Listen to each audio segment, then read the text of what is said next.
Record সংখ্যক ভোটে জয়লাভ করলেন রানাঘাট লোকসভা কেন্দ্রের বিজেপি প্রার্থী জগন্নাথ সরকার। উচ্ছ্বাস কর্মী সমর্থকদের। 1,86,892 ভোটে জয়লাভ করলেন রানাঘাট লোকসভা কেন্দ্রের বিজেপি প্রার্থী জগন্নাথ সরকার। সকাল থেকেই টানাপোড়েনের মধ্যে দিয়ে চলছিল ভোট গণনা। কখনো রানাঘাট লোকসভা কেন্দ্রের তৃণমূল প্রার্থী মুকুটমণি অধিকারী এগিয়ে গেছেন, কখনো আবার প্রচুর সংখ্যক ভোটে এগিয়ে গেছেন বিজেপি প্রার্থী জগন্নাথ সরকার।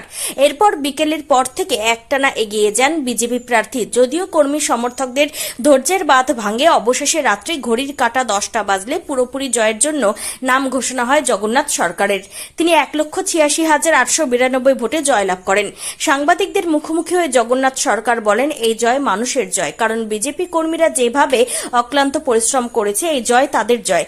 তবে মতুয়া সম্প্রদায়ের ভোটে কোনো প্রভাব পড়েনি বলে জানান তিনি। অন্যদিকে জগন্নাথ সরকার গণনা কেন্দ্র থেকে বাইরে বেরিয়ে আসতে কর্মী সমর্থকেরা তাকে ঘিরে উচ্ছ্বাসে মেতে ওঠে।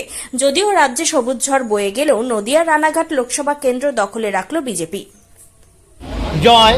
এ জয় সাধারণ মানুষের সঙ্গে যতটা মিশতে পেরেছি এবং আজকে আমি বলবো গ্রাউন্ড লেভেলের মন্ডল স্তরের যে কার্যকর্তা কয়েকজনকে নির্ভর করে এবং বুথের কার্যকর্তা যেভাবে আমার সঙ্গে সাথ দিয়েছে তা স্মরণীয় এবং আর এই জয় তাদের উদ্দেশ্যে আমি উৎসর্গ করলাম।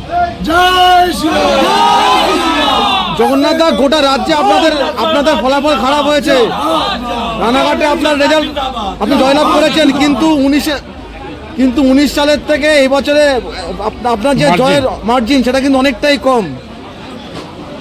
হ্যাঁ, কম হয়েছে ঠিকই, কারণ যেভাবে এই নির্বাচনকে কলুষিত করা হচ্ছে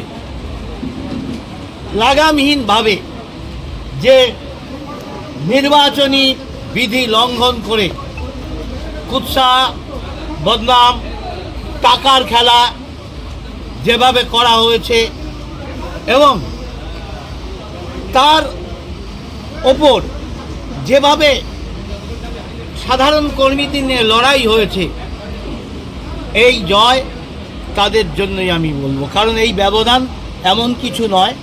এখানে দেখা যাচ্ছে বামফ্রন্ট পক্ষ থেকে 19 সালের যে ভোট ছিল তারা বেশ কিছুটা বাড়িয়ে 50,000-এর মতো ভোট বাড়িয়েছে।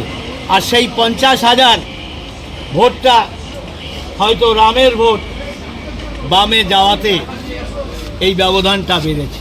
কোথায় কি সিএ প্রভাব পড়লো? মতুয়া ভোটে কোথায় প্রভাব পড়লো?